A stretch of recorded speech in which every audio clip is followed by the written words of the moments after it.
네, 안녕하세요. 식센스 지구학의 이윤식입니다. 자, 고2 학생들 만나서 반갑고요. 11월 전국연합학력평가 문제, 여러분들 다들 시험 보시느라고 수고 많이 하셨고요. 이 11월 모의고사는요, 제가 이런 의미에서 한마디 하고 바로 해설로 들어가겠습니다. 일단 총평은요, 일단 쉬워요. 그죠? 쉽죠? 그래서 아마도 공부를 열심히 한 학생들은 그렇게 어려운 부분의 문제가 부딪히는 거는 20번까지 거의 없었을 거고, 만약에 이 문제가 어렵게 느껴졌다라고 한다면 공부를 좀 열심히 안 했다라는 것을 조금 반성했으면 좋겠습니다. 내가 감히 이런 말씀을 드린 이유는 지구학 자체는, 지원 자체는 모든 과탐 8과목 중에서 가장 쉬운 난이도를 갖고 있다. 그렇기 때문에 가장 라이트한 과목이다. 그래서 선택 과목으로 너희들 선배들이 많이 선택을 한 거고, 여러분들도 이 모의고사를 보면서 내가 이제 앞으로 탐구 과목을 어떻게 선택을 할 건가, 그 두 과목을 결정을 해야 되는데, 그때 결정할 수 있는 어떤 지침돌의 역할이 되었으면 좋겠습니다. 아시겠죠? 근데 조심해야 될 것은 내용이 쉬운 과목이다 보니까 그만큼 학생들이 쉽다라는 인식 때문에 너무 방심하는 경우가 많아요. 그러다 보니까 공부량을 너무 줄여서 다른 과목에 밀려서 공부량을 너무 줄이게 되면 수능장 갔을 때는 점수가 잘 나오지 않을 수가 있다. 라는 것만 명심하시면, 여러분들이 선생님이 지구학 선생님이라서 이런 얘기를 하는 건 아니고요. 사실은 맞습니다. 어느 정도는 맞지만 지구학 원 과목을 선택하는 것은 여러분들이 웬만해서 지원 선택해가지고 후회하는 학생들은 별로 없더라고요. 알겠죠? 물론 이제 정 나하고 맞지 않으면 고민을 해봐야 될 부분이겠지만, 여러분들이 이번 모의고사를 보면서 이 정도면 할만한데? 라는 느낌이 들었다면 당황하지 마시고 지구학 원을 선택을 하셔도 좋다! 라고 저는 말씀을 드리고요. 제가 사실은 감기가 심하게 걸려가지고 목 상태가 좀 되게 좋지 않습니다. 사실은 선생님 목소리가 원래 중저음의 매력적인 목소리인데 지금 약간 코맹맹이 소리도 나고 그러죠. 중간에 제가 혹시라도 기침을 하더라도 NG 없이 그냥 진행할 테니까 조금 양해 부탁드리고, 이렇게 감기가 걸렸지만 여러분들 위해서 해설 강의를 찍으러 이 자리에 나왔다는 거 부분은 그래도 조금 칭찬해 주시기 바랍니다. 자, 좋습니다. 자, 1번부터 들어가도록 하겠습니다. 자, 1번 문제. 자, 우리 풀론구조론 문제 나왔네요. 자, 풀론구조론 우리 완자에서 선생님하고 같이 공부 많이 했었죠. 여기 나와 있는 1번부터 20번까지는 선생님하고 완자 나간 그 강의만 꼼꼼히 공부하고 복습했다면 어려운 문제가 하나도 없었어요. 거기서 벗어난 문제가 없었거든요. 자, 일단 풀론구조론 문제인데, 일단 여기서 풀론 상승류가 있죠. 자, 이거 무슨 풀론입니까? 뜨거운 풀론. 그지? 뜨거운 풀론이 올라갑니다. 반대가 뭐예요? 차가운 풀론은 하강하죠. 뜨거운 풀lum은 상승합니다. 얘가 상승했어.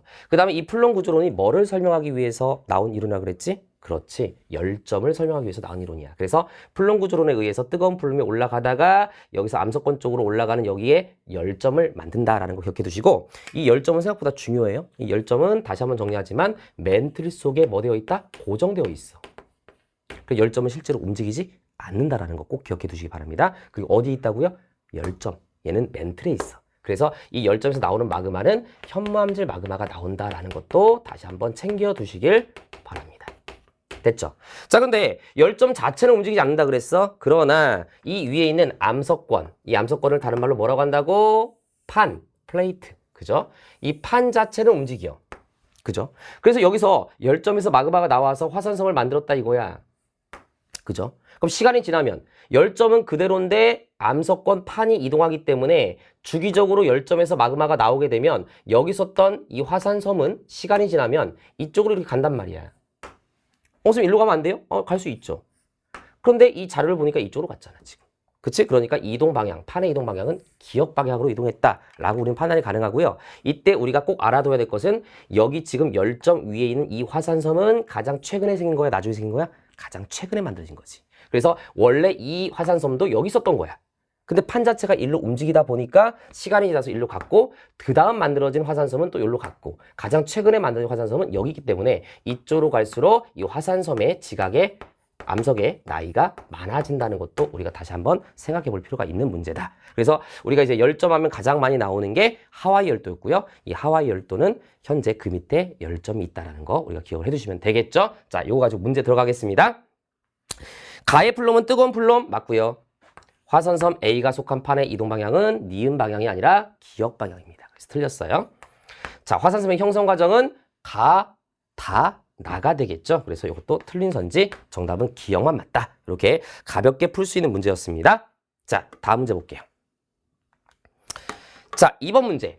자, 이 문제는요, 중요해요. 이 문제는 아마 여러분들이 지구와 원을 선택하게 되면, 우리가 이제 수능 공부를 하기 위해서 우리가 이제 공부를 또 할 텐데, 그 수능에서도 굉장히 중요한 개념으로 다루는 내용이기 때문에, 이번 개정교과, 수능에서는 개정교과죠.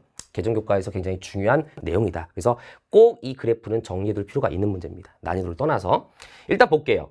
지금 보니까 해양판과 해양판이 벌어지고 있어요.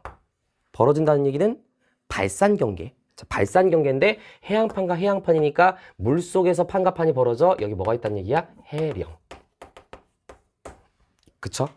자, 그 다음에 해령이라고 하는 것은 판과 판이 서로 벌어져서 멀어지면서 그죠? 여기 있었던 마그마가 분출해서 나올 수가 있는데 이때 나오는 마그마가 무슨 마그마였지? 현무암질. 그럼 우리 현무암질 두 가지 기억했네. 뭐가 있었죠? 열점에서도 현무암질이 나오고요.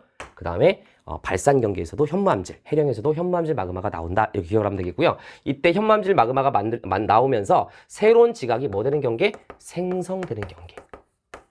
그죠? 새로운 지각이 생성되는 경계고 이때 멘틀의 무슨 부? 상승부. 멘틀의 상승부에 의해서 멘틀이 올라가서 상승해서 옆으로 가니까 판이 따라서 옆으로 가는 이런 상황입니다. 그래서 멘틀 대류의 상승부에 있다. 이렇게 정리해 두시고요.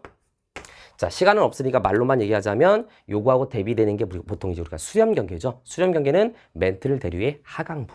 그리고 판이 소멸하는 경계. 새로운 판이 생성되는 경계. 이렇게 우리가 정리를 해 두시면 되겠습니다. 자, 그 다음 이제 요걸 볼게요. 요걸 보면요. 물이 포함되지 않는 멘틀의 용융곡선. 자, 수업 시간에 다 설명했어. 자, 일반적으로 물이 포함되지 않으면, 그지? 물이 포함되지 않으면 용융점이 높은 편인데 물이 포함돼 버리면 이 물 자체가 용융점을 낮춰요. 용융점이 뭡니까? 녹는 점하고 똑같은 말이에요. 근데 우리 지구학에서는 용융점이라는 표현보다는 녹는 점이라는 표현보다는 용융점이라는 표현을 많이 쓰게 되는 거지. 나의 매력적인 목소리를 이렇게 너희한테 이제 말을 전달을 못해서 굉장히 좀 아쉬운데 선생님 목소리가 이게 원래 목소리 아닙니다. 알았지? 선생님 목소리 많이 간 거고요. 나중에 선생님 목소리가 회복됐을 때 목소리 한번 꼭 들어보시기 바랍니다. 어쨌든 자, 용융점을 낮춰주는 역할을 합니다. 물이 포함되어 있으면. 쉽게 얘기하면 물이 포함되어 있으면 분자 간의 인력을 약화시켜 물이 방해하면서 녹는 점이 낮아지게 되는 거야. 그래서 물을 포함하지 않을 경우에는 이렇게 갔는데 물을 포함한 용융곡선을 갔을 때는 지온, 땅속으로 내려가면서 용융점이 이쪽으로 이렇게 이동했단 말이야. 그 말은 무슨 말이냐면 용융점이 낮아졌다. 용융점이 낮아졌다는 얘기는 조금만 온도가 높아져도 금방 용융이 될 수 있다는 의미랑 같은 말이란 말이야. 됐지? 여기도 마찬가지. 물이 포함된 화강암의 용융곡선이 이렇게 있는 겁니다. 됐지? 가끔 시험 문제에서는 물을 포함하지 않는 화강암의 용융곡선도 나오는 경우가 있어요. 그럼 얘보다는 당연히 높겠죠. 이렇게 생각을 해주시면 되겠습니다. 자, 요거 가지고 일단 선지 보면서 확인해 보도록 할게요. 멘틀 대류의 하강부가 아니라 상승부. 하강부는 수렴 경계였어요. 그죠? 그 다음에 니은 선지. 가해 마그마는 나의 비과정으로 생성될 수 있다라고 돼 있어요. 자, 얘 누구라고요? 현무암질 마그마고요. 이때 이 현무암질 마그마가 분출할 수 있었던 이유는 판과 판이 벌어지면서 여기를 누르고 있던 압력이 뭐했다? 감소했다. 즉 압력 감소에 의해서 만들어지는 현무암질 마그마. 그럼 여기서 보게 되면 자, B를 보게 되면 여기 있었던 땅의 온도가 지금 보니까 이쪽으로 뭐 하고 있어요? 위로 올라가고 있습니다. 올라가고 있다는 얘기는 무슨 말이지? 깊이가 깊어진 거야, 얕아진 거야? 얕아진 거야. 깊이가 얕아졌다는 얘기는 자, 압력이 증가한 거야, 감소한 거야? 압력이 감소한 거잖아. 아니, 당연히 땅속으로 들어갈수록 압력은 증가할 거란 말이야. 그럼 위쪽으로 올라가면 올라갈수록 압력이 감소한 거야. 그래서 압력 감소해서 만들어지는 거니까 요 B에 해당된다. 이렇게 보시면 되겠고요. 쌤, 그러면 A는 뭡니까? 나중에 선생님이 이제 수능 강의가 시작되면 선생님이 자세하게 이 그래프에 대해서 다시 한번 분석할 건데 A 같은 경우는 이제 온도가 증가해서 뭐가 만들어진 거야? 화강암이 만들어지는 거거든. 이건 뭐냐면 꼭 알아둬야 돼. 이번 문제에서 나오진 않았지만 간단히 설명하고 갈게요. 자, 우리가 수렴 경계에서 섭입대가 있었죠. 섭입형 경계. 여기에 뭐가 있냐면 대륙지각이 이렇게 있는 거야. 대륙지각. 그리고 여러분들 공부해서 알겠지만 여기가 깊은 골짜기 해구가 있는 곳이죠. 자, 그래서 섭입대가 들어가면서 여기서 뭐를 만들어? 현무암질 마그마를 만들 수 있어. 그러니까 이렇게 설명했었지? 자, 이때 물을 포함한 현무암질 마그마야, 이거는. 알았지? 지금 이 해령은 물을 포함하지 않는 현무암질 마그마고. 그럼 죄송합니다. 현무암질 마그마가 위로 올라가.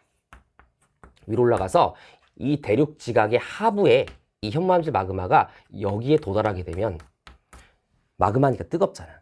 그래서 여기 있는 대륙의 하부를 녹이게 되는 거야. 알겠지? 그래서 여기가 온도가 높아지면서 화가암질 마그마가 나올 수가 있다. 이렇게 되고요. 결국 이 화가암질 마그마와 현무암질 마그마가 섞이면서 안산암질 마그마가 분출된다. 이렇게 우리가 정리를 해두시면 되겠습니다. 이해됐죠? 자, 그래서 나의 비과정으로 생성될 수 있다. 요거 맞는 내용이죠. 자, 동일한 깊이에서 물이 포함된 멘틀의 용융점은 물이 포함되지 않았을 때보다 높다. 방금 얘기했어요. 물이 포함됐을 때는 용융점이 낮아진다 그랬어요. 그래서 2번에서 디귿선지는 틀린 선지. 반대로 설명되어 있죠? 틀린 선지고요. 자료 자체에서 해석하는 능력도 여러분들 길러줘야 되는데 그냥 이런 얘기야. 동일한 깊이면 여기를 그냥 깊이 한 곳을 잡아. 쭉. 50km. 뭐 여기로 잡아도 좋고 100으로 잡아도 좋고 그 50을 잡았더니 물을 포함하지 않는 경우보다 물을 포함하는 경우가 어때요? 용융점이 더 낮다는 것을 알 수가 있어. 이쪽으로 가 있으니까. 됐지? 그래서 이것은 틀린 거다. 됐죠? 자, 그래서 정답은 2번이 정답이다. 이렇게 정리가 되고요. 자, 3번 문제 볼게요. 아, 감기 빨리 나서야 되는데 큰일 났네. 자, 3번 문제. 자, 3번 문제는 퇴적암에 대한 내용이 나와 있는데 자, 퇴적암 세 가지가 있죠. 뭐가 있습니까? 쇠설성 퇴적암. 그지? 쌓여서 만들어진 퇴적암. 그 다음에 우리가 유기적 퇴적암. 뭡니까? 생물체가 죽어서 사체가 매몰돼서 화석이 나오는 이런 퇴적암이 유기적 퇴적암. 그 다음에 화학적 퇴적암. 화학적 어떤 침전에 의해서 만들어진 퇴적암. 이런 것도 있죠. 근데 이제 이 문제의 핵심은 요거예요. 요게 다에 들어갈 애가 있는데 이 다에 들어갈 애는 유기적 퇴적암으로도 될 수가 있고 화학적 퇴적암에 의해서도 만들어지는 암석이거든. 그지? 얘가 바로 누구냐면 석회암이야. 이것도 내가 완자에서 다 설명했던 걸로 기억하는데. 그쵸? 그래서 우리가 석회암이라고 하는 게 유기적 석회암도 있고 화학적 석회암도 있어. 이때 요건 정리해 줄게. 첫 번째. 자, 화학적 석회암이라고 하는 것은 우리가 일반적으로 더 양이 많은 것은 화학적 석회암이긴 하거든요. 지구상에서. 이 화학적 석회암이라고 하는 것은 자, CaE 플러스하고 그 다음에 탄산 있죠. 탄산. HCO3-. 얘네 둘이 결합해서 뭘 만들어? CaCO3라고 하는 탄산칼슘이 침전되는데 요게 바로 화학적 석회암. 됐죠? 그리고 얘가 이렇게 결합해서 침전된다는 얘기는 이온 상태로 존재하기 때문에 여기는 어디야? 바닷속이야. 바닷속에서 만들어져요. 됐죠? 자, 그 다음에 두 번째는 뭐가 있냐면 방금 얘기한 대로 무슨 석회암이 있어요? 유기적 석회암이라는 게 있어. 그쵸? 근데 이 유기적 석회암은 뭐가 되는 거라고요? 과거에 살았던 그냥 쉽게 얘기하면 여러분 조개 껍질 알지? 그 조개 껍질의 그 겉부분에 딱딱한 부분 있잖아. 그 딱딱한 부분이 뭐야? 석회질이야. 그러니까 과거에 살았던 어떤 조개 껍질 화석 같은 이런 애들이 매몰돼서 만들어진 게 바로 유기적 석회암이란 말이야. 그래서 이건 화석이 나오는 거야. 알았지? 이렇게 생각을 해주시면 되겠습니다. 됐죠? 그럼 문제 선지 볼게요. 가에서는 층리를 관찰할 수 있다. 뭐 그렇겠네요. 세일이니까 층리가 나오죠. 나는 생물의 유해가 쌓여서 생성된 퇴적암이다 라고 되어 있습니다. 자, 유기적 퇴적암이니까 생물의 유해 맞아요.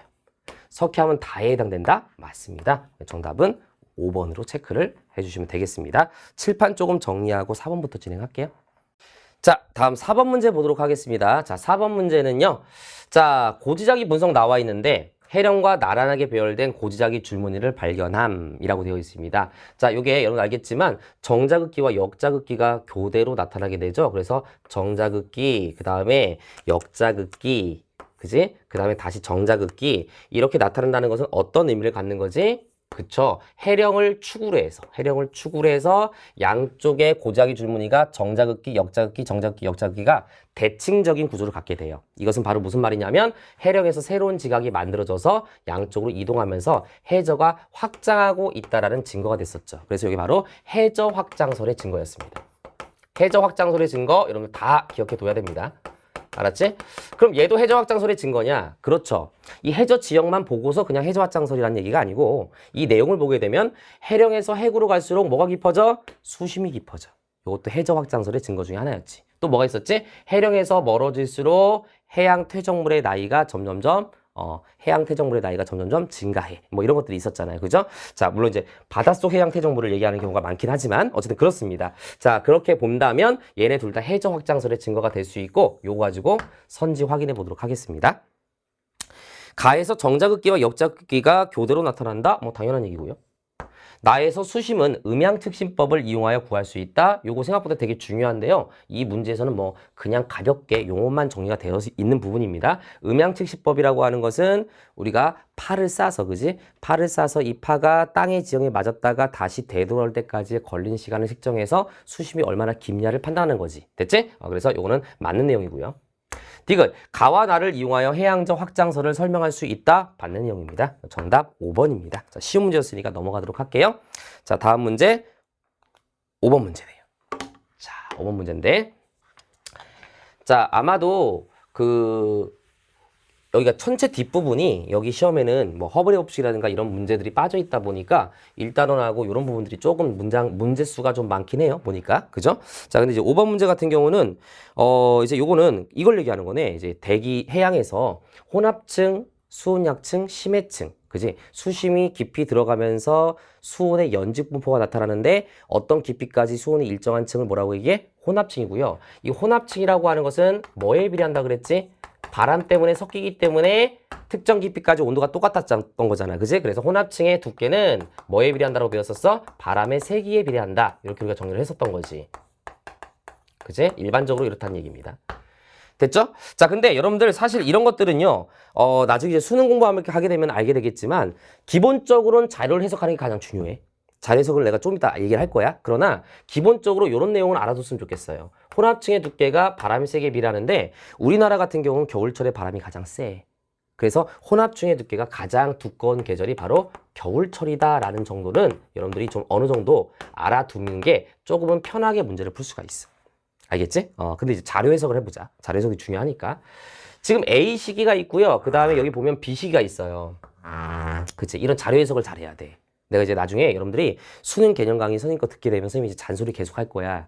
그 잔소리 중에 겹치는 내용들이 있는데 그 겹치는 내용들 중에 가장 첫 번째가 뭐냐면 여러분들이 지과 원을 수능을 잘 보기 위해서는 자료 해석을 잘해야 된다는 말을 내가 계속 할 겁니다. 그게 요즘 트렌드야. 알았지? 자, 자료 해석을 해보면 이런 거야. 지금 요게 0m고 요게 100m야 지금. 그지? 그럼 여기를 보면요. 여기가 0m란 얘기고 여기가 100m란 얘기인데 0m하고 100m하고 수온 차이가 별로 안 나. 그치? 근데 얘 같은 경우는 여기가 0m 곡선인데 여기가 이제 100m 곡선이니까 얘 같은 경우는 여기하고 여기하고 0m하고 100m하고 수온의 차이가 되게 많이 난다고요. 그치? 근데 혼합층이 뭐라고요? 특정 깊이까지 바람에 의해서 혼합이 되기 때문에 수온이 비슷하게 일정해지는 층을 혼합층이라고 하기 때문에 결과적으로 수온 차이가 적게 나는 여기가 당연히 혼합층의 두께가 더 어떻다? 두껍다는 것을 알 수가 있다는 거지. 그래서 이때가 더 혼합층의 두께가 더 두껍고 이때를 우리는 무슨 철이라고 볼 수가 있다? 겨울철이라고 볼 수가 있어. 그지? 근데 여러분들이 만약에 겨울철에 바람의 세기가 세서 혼합층의 두께가 두껍다는 걸 모른다고 하더라도 지금 보면은 전반적으로 여기는 수온이 낮은 편이고 여기는 그래도 표층의 수온을 봤을 때 높은 편이란 말이야. 그지? 그럼 표층 수온이 여름철이 더 낮겠어? 겨울철이 낮겠어? 겨울철이 더 낮지. 그러니까 여기가 겨울철이면서 혼합층의 두께가 두껍군. 이렇게 판단이 가능하다는 얘기야. 됐지? 근데 이제 공부를 좀 한 학생들은 겨울철이 혼합층의 두께가 두꺼워. 기본적으로 알고 풀면 좀 더 쉬운 문제가 될 수도 있는 거지. 됐죠? 자, 일단 기억선지 보겠습니다. A가는 겨울철이다. 맞습니다. 수심이 깊어질수록 수온의 연교차가 커진다. 수심이 깊어질수록 수온의 연교차가 커진다. 이렇게 되어 있습니다. 그죠? 자, 근데 수심이 깊어질수록 수온의 연교차가 커지냐라고 물어봤는데 가장 표면에 있는 얘를 보세요. 얘가 수심이 거의 0이죠. 얘는 겨울철에 여기쯤이었어. 근데 여름철이 되면 여기쯤이야.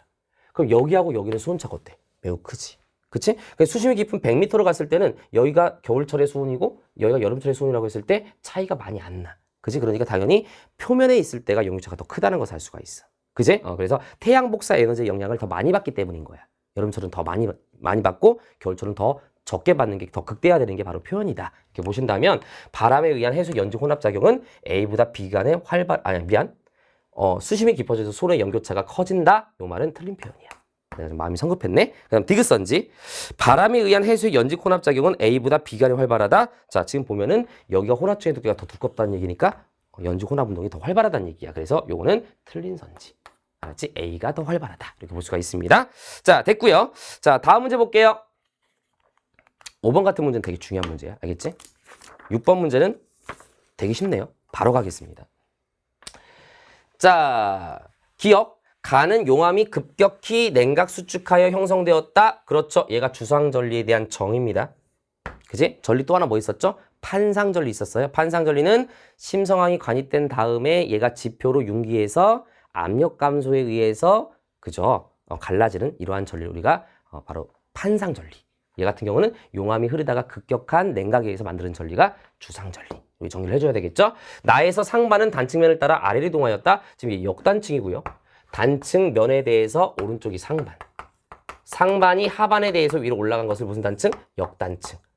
그런데 이 문제가 사실은 일반적으로 수능 문제로 나왔을 때는 우리가 지금 교육청 2학년 모의고사니까 이렇게 그냥 제시를 하는 거지만 이게 역단층이 정단층을 안 알려준단 말이야. 그때도 판단이 가능해야 돼. 알았지? 단층 면에 대해서 위에 있는 게 상반이고 이쪽에 있는 게 하반이야 지금 그림에서. 그러면 요 지층하고 요 지층은 원래 같은 지층이었단 말이야. 지금 봤을 때. 그지? 끊어졌잖아. 끊어졌는데 같은 지층이었는데 얘가 더 위에 있으니까 상반이 올라간 거야. 상반이 올라갔으니까 무슨 단층이야? 역단층이고 역단층은 양쪽에서 미는 힘을 받았어요. 이걸 뭐라고 한다고요? 횡압력. 이렇게 정리하면 되는 거지? 자, 그 다음에 다는 습곡. 이렇게 돼 있는 거야. 그럼 얘도 습곡이니까 횡압력을 받았으니까 얘하고 공통점이겠네. 이렇게 보고서 들어가겠습니다. 나에서 상반은 단층면을 따라 아래 동항이 아니라 위로 이동했고요. 나와 다는 모두 장력이 아니라 횡압력을 받았다라고 해야 되는 거니까 틀렸다. 장력은 정단층에서 장력이 나타난다. 이렇게 기억을 해두시면 되겠죠? 자, 다음 문제 보겠습니다. 정답은 1번이네요. 7번 문제. 자, 내우에 대한 문제가 나왔네요.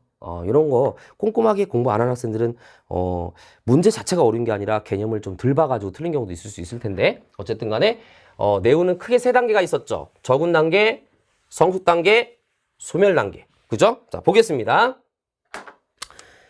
자, 지금 보니까 학생 A 나와 있습니다. 예전에는 뭐 이건 여담이긴 한데 예전에 막 기출문제는 이제 이름이 많이 써 있었거든. 뭐 철수, 뭐 영희, 민지 막 이런 게 막 써 있다가 그 이름을 갖고 있는 학생들이 이렇게 막 항의를 하는 경우가 많이 있었대요. 그래서 그런 게 이제 사라지고 이제 오늘 학생 A, 학생 B 요즘에는 이런 추세로 가고 있거든요.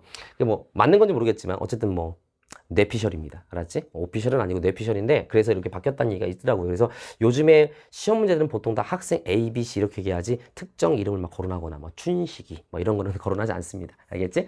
자, 어쨌든 간에 학생 A 주로 대기가 불안정할 때 발생해요. 뭐 그렇겠죠? 맞습니다. 그 다음에 학생 B는요. 천둥번개를 동반할 수 있어요. 이게 내우죠. 맞습니다. 성숙 단계에서는 상승기류와 하강기류가 공존해요. 맞죠? 상승기류와 하강기류가 공존합니다. 맞아요. 끝났네. 끝났지만 그래도 추가 설명을 좀 하자면 우리가 요건 정리하고 가자. 처음에 적은 단계는 대기가 불안정해서 주변보다 따뜻한 공기가 상승하게 되는 거야. 그래서 이때 이 적은 단계는 가열된 공기가 주로 상승하게 돼. 그렇지.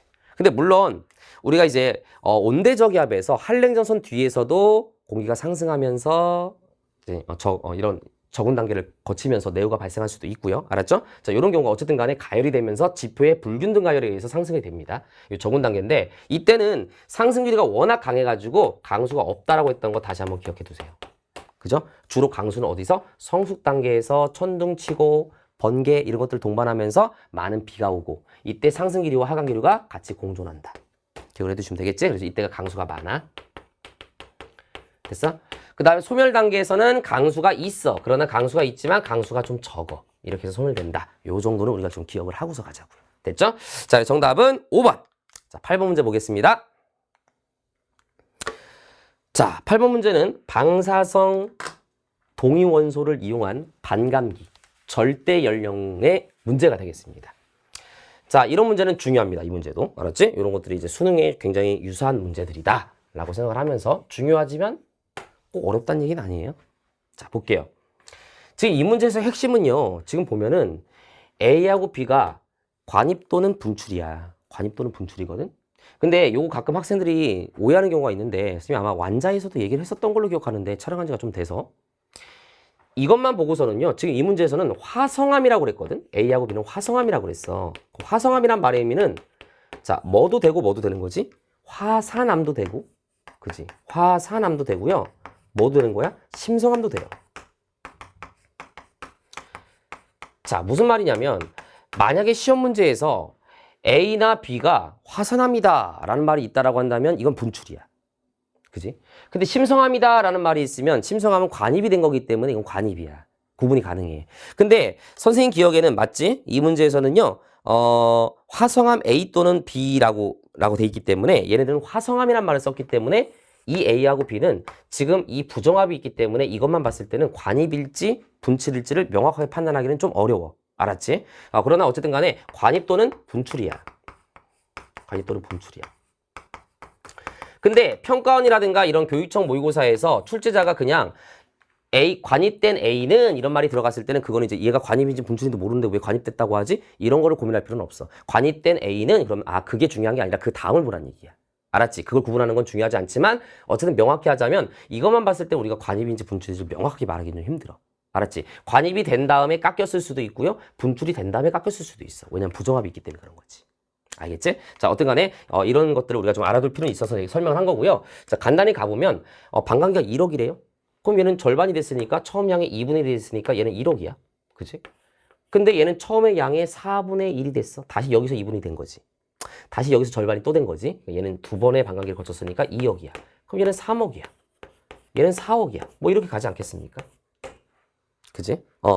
그런데 지금 이걸 봤을 때 가장 중요한 건 뭐냐면 얘가 정확히 관입인지 분출인지를 판단하는 것은 중요한 것이 아니고 지금 이 문제에서 A가 먼저 들어왔고 부정합이 생긴 거야. 그지? 첫 번째 부정합. 왜? 여기 무슨 여감이 있어? 기저여감이 있잖아. 그지? 그런데 이 첫 번째 밑에 있는 부정합을 B가 다시 뚫었어. 그지? 그리고 여기서 다시 부정합이 이렇게 있어. 그 말은 무슨 말이냐면 A가 먼저 만들어진 거야? B가 먼저 만들어진 거야? A가 먼저 만들어졌지. 그리고 부정합이 생겼는데 다시 B가 이 부정합을 뚫었으니까 B가 더 최근에 만들어진 암석이라고 볼 수가 있는 거야. 그래서 순서가 A가 먼저 만들어졌고 B가 나중이라는 게 중요한 거지. 근데 문제에서 A하고 B는 각각 기억 아니면 니은을 의미한다라고 얘기했으니까 A가 더 먼저 만들어졌으니까 얘가 3억 년이라는 얘기고 A가 바로 니은이 되는 거죠. 니은이 되고요. 얘는 나이가 3억 년이 되는 거야. 얘는 기억이 되면서 나이가 몇 억이 되는 거야? 2억이 된다. 이렇게 판단이 가능한 거야. 자, 이해됐지? 그럼 이제 문제 볼게요. 화성함 A에 포함된 방사성 원소 X와 자원소의 상대적인 양은 니은이다 라고 돼 있어. 자, A는 니은이다. 방금 얘기한 거야. 맞죠? 자, 그 다음에 니은선지. 부정하면 UU'은 3억 년보다 오래전에 형성되었다. 자, 지금 UU'은 이건데 이게 UU'인데 그지? A가 지금 몇 억 년이라고요? 3억 년 전에 만들어졌어. 그러면은 이 A가 먼저 관입 혹은 분출 이런 것들을 했고요. 그냥 편의상 관입이라고 할게요. 관입을 한 상태에서 다시 여기서 얘가 융기, 침식, 침강을 거치면서 부정합이 만들어졌으니까 이 부정하면은 이 3억 년보다 나이가 어려야 돼. 더 나중이니까. 이해됐지? 그리고 그 다음에 얘가 이제 들어온 거지. 됐죠? 이렇게 보시면 3억 년 전에 오래전이 아니라 최근이라고 해야 되니까 틀렸어. 그 다음에 자 화성함 A에는 화성함 B의 암석 조각이 포획감으로 나타날 수 있다. 자 포획감인데 지금 얘가 먼저라고 얘가 먼저라고? A가 먼저야. 그지? A가 먼저 있은 상태에서 B가 들어왔어. 그럼 B가 들어오면서 이 주변에 있는 암석 부스러기가 이쪽으로 포함되는 거야. 그래서 B의 포획감이 나타나죠. 오히려. B에 오히려 A의 포획감이 들어갈 수가 있는 거지. A가 먼저 생겼는데 A에 어떻게 B의 포획감이 들어갑니까? 틀렸지. 그래서 이것도 틀린 선지로 볼 수가 있다. 라고 우리가 볼 수가 있습니다. 알아두셔야 되는 중요한 문제입니다. 알겠죠? 정답은 1번이다. 이렇게 보시면 되겠고요. 자, 9번 문제 볼게요. 자, 지질시대 문제 하나 나왔는데요. 자, 이건 단순 암기만 잘하면 되는 문제인데 간단하게 정리하고 넘어갈게. 기가 쭉 나와 있는데 우리가 어느 정도 기하고 이제 대는 구분할 수 있어야 돼요. 그래서 우리가 쌤이 아마 완자에서 이렇게 알려줬지. 컴온. 캄하고 오실 때 석탄과 페인트를 주세요. 몇 개? 134개인데 여기 이제 팔레오기, 네오기가 이제 포함되어 있는 이런 상기야. 그치? 여기 3기. 여기 3기죠. 여기는 4기지. 너무 빨라가지고 우리 PD님이 당황했어. 이게 뭐냐면 다시 캄하고 오실 때 석탄과 페인트를 주세요. 몇 개? 134개. 큰 소리한테 또 기친다. 이렇게 되는 거야. 근데 이 3기가 이제 우리가 배우는 계정교과에서는 팔레오기, 네오기로 보통 구분을 많이 하죠. 됐죠? 자, 그럼 이제 여기서 자 여기까지죠. 여기까지. 자, 여기까지. 페름기까지. 여기까지 무슨 기? 무슨 대? 고생대. 그 다음에 트부터 쥐라기, 백악기까지가 무슨 대? 중생대. 그지? 그 다음에 여기가 신생대. 요렇게 우리가 대를 나누면 되는 거지. 그리고 내가 기억하라 그랬지? 전 지시대 중에서 가장 온난한 시기는 무슨 시대? 중생대가 가장 온난했다라고 보면 되겠고, 자료상으로 봤을 때도 중생대가 전반적으로 가장 온난함을 우리는 알 수가 있는 상황이에요. 됐죠? 그 다음에 자, 여기를 보게 되면 생존 시기가 나와 있는데, 표준화석이라고 하는 것은 그 시대를 뭐 해야 돼? 대표해야 되기 때문에 그 시대에서만 살았어야 돼. 그지? 삼엽충이 나왔어. 그럼 삼엽충은 고생대의 표준화석이야 라고 말할 수 있는 이유는 뭐라고요? 삼엽충 고생대에만 있었으니까. 근데 만약에 삼엽충이 중생대에 있었고 신생대도 있었으면 삼엽충 화석이 나왔을 때 이 암석이 만들어진 시기가 고생대라고 우리는 단언하기가 힘든 거잖아. 그래서 그 시대를 대표하는 화석이 바로 표준화석이다 라고 한다면, 지금 B 같은 경우는 표준화석으로 어느 정도 적합해. 그죠? 왜요? 중생대의 표준화석이죠. 이 같은 경우는. C 같은 경우는 뭐 어느 정도 고생대의 표준화석이라고 볼 수도 있겠네.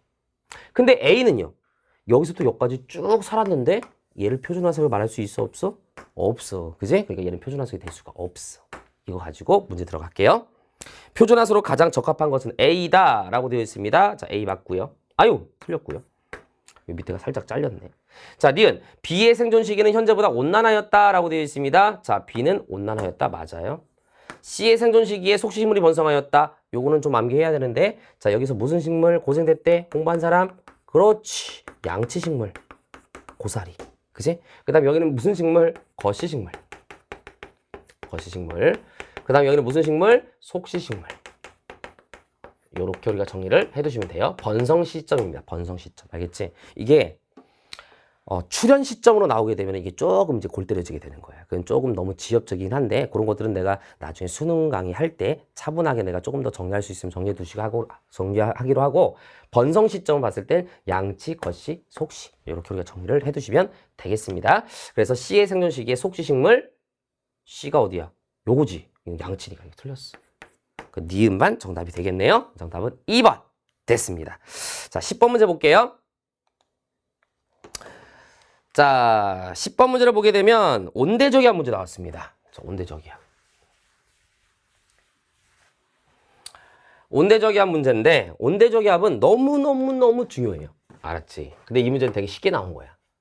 거의 수능에서는 3학년에서 이제 평가원 모의고사에서는 온대적이합 문제가 거의 빠지면 좀 어색한 느낌? 그런 정도로 자주 나와요. 특히 태풍하고 온대적이합. 알겠지? 두 개가 되게 중요한데, 일단 한번 이건 선지 보면서 일단 확인하고 넘어갈게요. B에서는 북풍 계열의 바람이 분다. 선임하고 공부하는 학생들, 완전 공부하는 학생들 다 기억하죠? 저기압 중심으로 바람이 불어 들어온다를 기억하라 그랬어. 그냥 외우지 말고, 대기 파트에서 가장 중요한 것은 풍향이다. 풍향을 그냥 외우는 게 아니라 저기압 중심으로 바람이 불어 들어온다. 남동풍. 여기는 무슨 풍? 남서풍. 여기는 무슨 풍? 북서풍. 여기는 북동풍. 이렇게 들어오는 거 꼭 한번 그릴 줄 알아야 됩니다. 이 문제가 어려워지게 되면 여러분들이 풍향을 그릴 줄 모르는 학생들은 이 풍향이 헷갈려갖고 틀린 경우가 되게 많거든요. 그려서 푸는 연습을 해야 돼요. 그냥 암기하지 마시고. 알았지? 그냥 온난전선 앞에는 남동풍이야. 외우고. 자, 여기는 중간이니까 남서풍이야. 외우고. 이렇게 하지 말고 그려가지고 푸는 연습을 해야 됩니다. 선생님 말을 꼭 기억해둬야 돼. 알았지? 자, B에서는 북풍 계열의 바람이 분다. 남서풍, 남풍 계열이니까 틀렸어. 지표분의 기온은 A보다 B에서 높다. A보다 B에서 높다. 자, 여기 무슨 공기 있다고? 찬 공기. 찬 공기를 누가 올라가? 따뜻한 공기. 다시 뒤에 무슨 공기가 파고들어? 찬 공기. 여기는 온난전선, 여기는 무슨 전선? 한랭전선. 기억을 해두시면 되겠죠? 그래서 A보다 B에서 높다. 맞습니다. 자, A와 C의 상공에는 전선면이 있다. A의 상공에 전선면. B의 상공에, C의 상공에 전선면 있다. 맞는 겁니다. 알았지? 여기서 한 가지는 얘기하고 갈게요. 맞는 건데, 전선이란 말하고 전선면이 좀 달라. 알았지? 여기는 다 전선면인데, 전선면 중에서 지표가 만나는 지점을 우리는 뭐라고 얘기해? 전선이라고 우리가 얘기하는 거잖아. 이걸 좀 입체적으로 그리면 이렇게 되는 거지? 한랭전선이. 이렇게. 온난전선 약간 입체적으로 그리면 3D로 그리면 이렇게 되는 거야. 3D. 4D.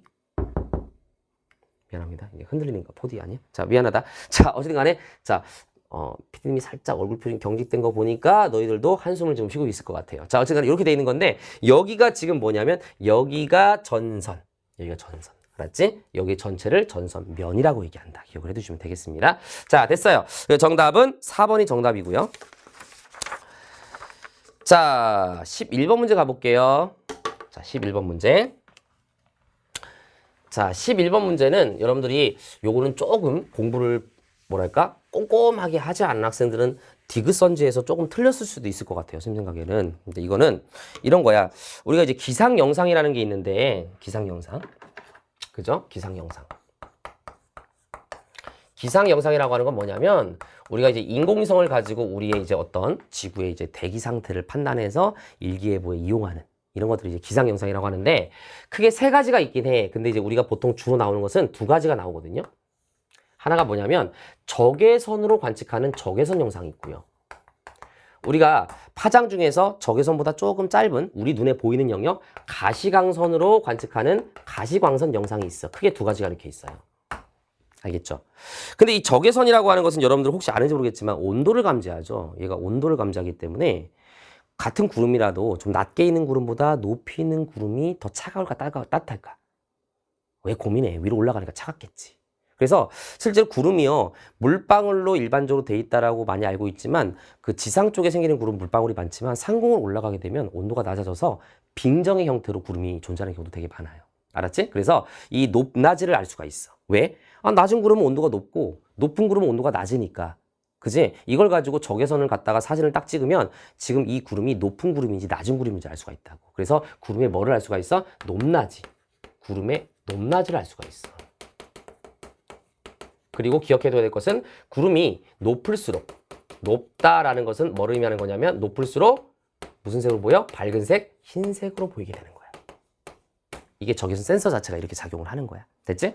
자, 근데 가시광선 같은 경우는 어떻게 되느냐? 얘는 자 우리 눈에 보이는 영역이기 때문에 구름의 두께가 두꺼우면 가시광선 쐈을 때 얘가 반사가 잘 돼. 그만큼 많은 빛이 들어온다는 얘기야. 우리 눈에 봤을 때는. 알겠지? 그래서 구름의 두께가 두꺼울수록 가시광선은 더 어떻게 보여? 흰색으로 보여. 그래서 얘는 구름의 두께를 결정해. 그래서 구름의 두께가 두꺼울수록 어떻다? 얘는 밝은색이다. 밝은색, 흰색으로 보인다. 이렇게 여러분들이 정리를 해두시면 될 것 같아요. 그래서 주로 우리가 이제 구름이 되게 두껍게 발달한 구름 있죠. 왜 우리가 상승기류가 강할 때 나타나는 저군형 구름, 정난운 이런 것들이 보통 가시광선으로 봤을 때 흰색으로, 밝은색으로 보이는 경향이 있습니다. 알아두시기 바랍니다. 알았지? 자, 그럼 여기서는요, 뭘로 봤다라고 돼 있어, 문제에서? 적외선으로 봤다고 돼 있잖아.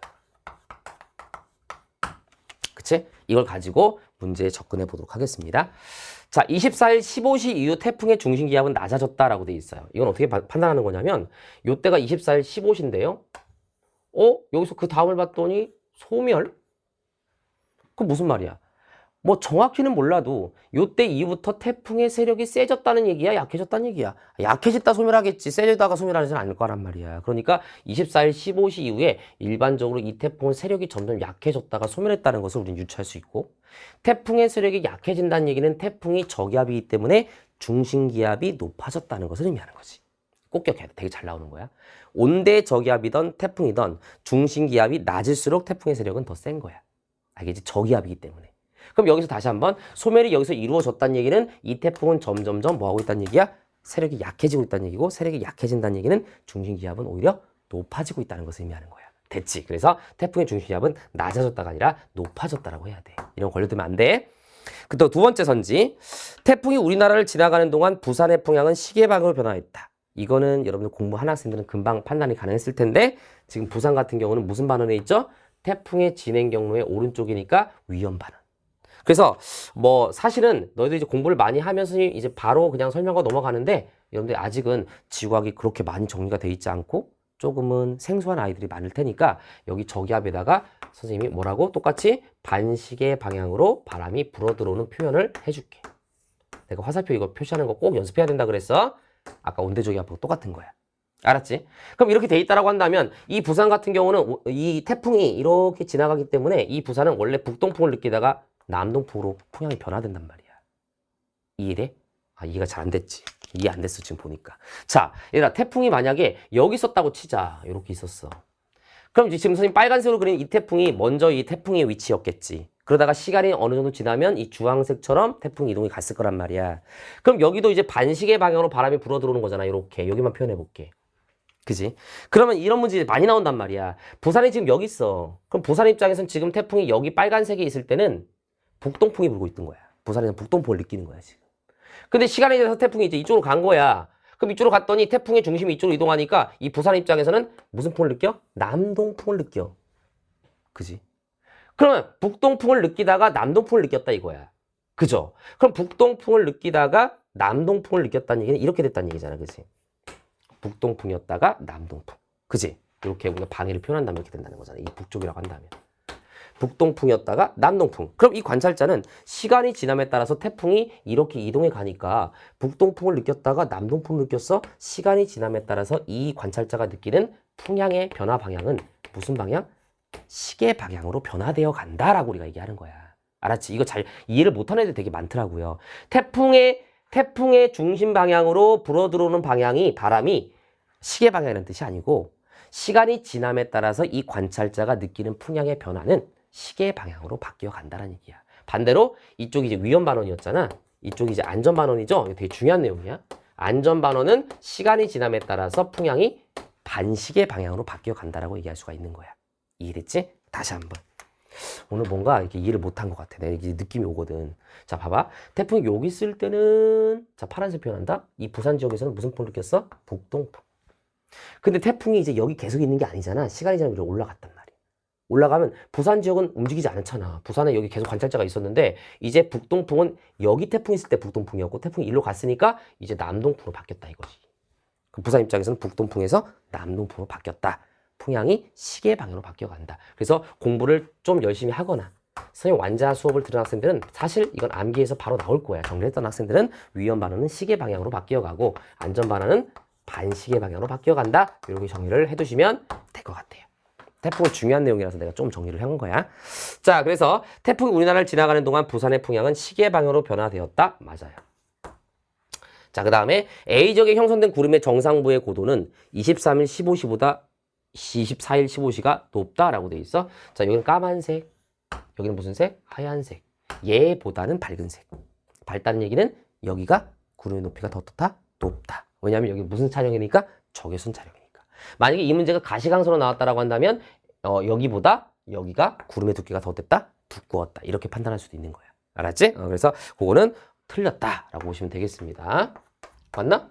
23일 15시보다 24일 15시가 24일 15시가 하얀색이 이럴 수가. 큰일 날 뻔했네. 요거 반전한 거예요. 자, 색반전이요. 내가 당할 뻔했어. 시험지 안 봤으면 큰일 날 뻔했네. 저기 보면요. 알죠? 여기가 지금 밝은 색이야. 지금 이 문제에서. 큰일 날 뻔했네. 우리 조교는 이런 걸 센스 없게 이런 걸 왜 색반전을 시켜? 이런 걸 그냥 넣어야지. 여기 밝은 색이죠. 지금 여기서는 여기가 흰색이지만 시험지에서는 여기가 뭐야? 오히려 어두운 색이야. 큰일 날 뻔했네. 어둡다. 너네하고 좀 친해졌으면 사실 내가 이제 현장 강의였으면 좆될 뻔했네 이렇게 표현을 했겠지만 아직은 선생님이 그래 너희들한테 좀 이미지를 좀 좋게 만들어야 되니까 어쨌든 큰일 날 뻔했습니다. 여기가 오히려 밝은 색이고 이거 어두운 색이니까 여기가 더 떼야 돼?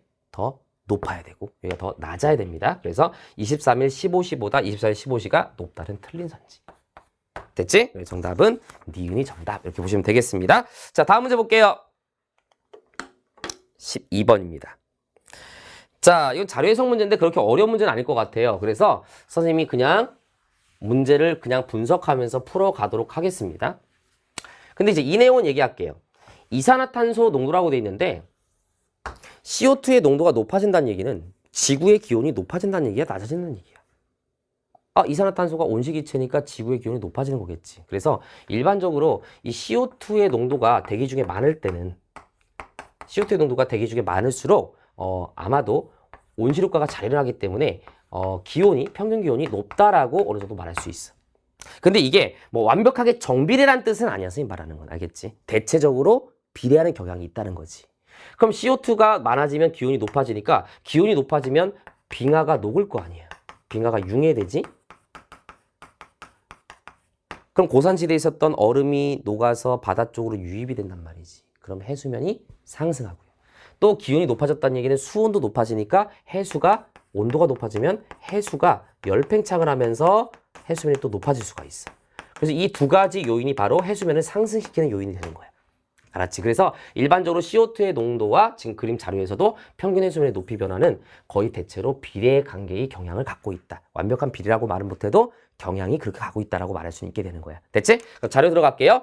대기 중 CO2 농도의 평균 증가율은 1960년 이전보다 이유가 크다. 이런 거 조심해야 돼. 증가량인지 증가율인지. 이런 게 이제 수능에서 되게 중요하거든. 증가 비율이야. 그럼 어쨌든 간에 1960년 여기를 기점으로 짜지는 거야. 여긴 기울기가 좀 완만해. 여기 기울기가 어때? 급해. 증가율이 큰 거지. 됐지? 그래서 이유가 더 큰 거야. 자, 맞아요. 자, 니은 선지. 평균 해수면 높이는 대체로 상승하였다? 맞아요. 자, 평균 기온은 1920년보다 2000년이 높았을 것이다. 뭐 이거 당연한 얘기죠. 그죠? 2000년이 더 CO2의 농도도 많고 해수면 높이도 더 많으니까 맞다. 정답은 5번. 그러니까 이 문제 자체는 쉬운데 요거 내용은 좀 기억해 두세요. 알겠지? 자, 이렇게 보시고 칠판 좀 정리하고요. 13번부터 설명을 하는데 네, 13번부터 설명하도록 하겠습니다.